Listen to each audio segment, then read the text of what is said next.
how do you verify that you are who you say you are now? Like with everything that's online and with everything that's in a bank account, know your investor, ID verification, validation, way to prove that it's a person.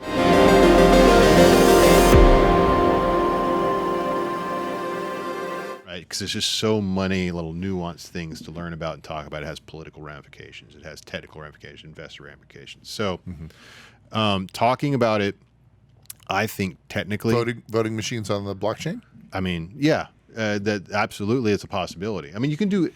And you've got all this identity software out there. Like, I almost feel like we're moving into a direction that we kind of want and don't want to be in, but it's almost like you're going to be forced to do it. Like, how do you verify that you are who you say you are now, right? Like with everything that's online and with everything that's in a bank account, know your investor. Oh, right. Sorry.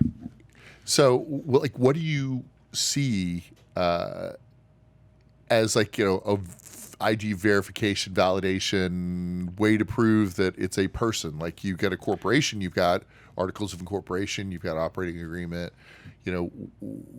That is required to open a bank account. But obviously, as we move forward into digitization and right.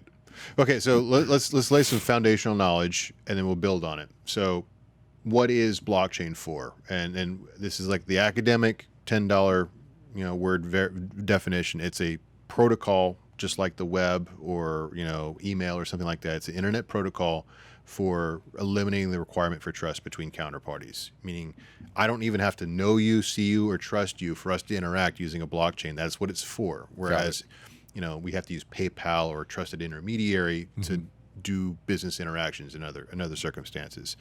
Now, moving to the next step of the question is like, how do you apply that to identity verification, and how do you apply that to other types of supply chain? The answer to that is non-fungible tokens, right? So for a blockchain to work, for a blockchain to truly be a trusted or a non-trusted intermediary protocol to work, you have to have tokenization, which is the fungible token, which is Bitcoin, Ethereum, and all the other dog coins you've ever heard of. But for you to have non-standard data to on a blockchain, you need to have some sort of token that represents that value, whether it's a car note, a piece of art, right, a monkey JPEG, whatever, social security card, an identity card, driver's exactly, license, something, your DNA genome, and you had to go through certain things to get that document, right? And that's the same kind of idea. And so this is where it gets actually very interesting, and this is why the monkey JPEG thing was a fad, but it was a prophecy of what's to come on blockchain, right?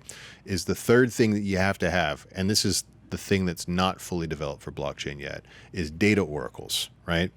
A blockchain only knows a couple of things inherently. It knows, like how many tokens exist on it. It knows like basically what time it is, certain elemental things that a computer would know, right? But it's not going to know, even though it's objectively measurable, it's not going to know the winner of the last Super Bowl.